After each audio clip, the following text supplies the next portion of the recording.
جون مدینہ کی کتاب brain role ایک ایسی تصنیف ہے جو دماغ کے بارے میں سائنسی تحقیق کو عام فہم انداز میں پیش کرتی ہے۔ اس کتاب میں مدینہ نے 12 اصول بیان کیے ہیں جو دماغ کے کام کرنے کے طریقوں کو سمجھنے اور انہیں تعلیم، کام اور زندگی بہتر بنانے کے لیے استعمال کرنے پر زور دیتے ہیں۔ اگرچہ یہ کتاب عام قارئین اور کچھ ماہرین کے درمیان مقبول ہوئی، لیکن اسے ناقدین کی طرف سے خاصی تنقید کا سامنا بھی کرنا پڑا۔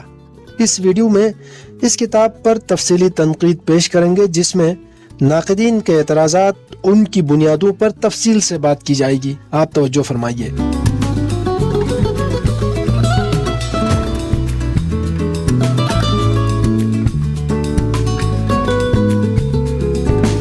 اصول number 1 exercise boost brain power میں مدینہ دعویٰ کرتے ہیں کہ ورزش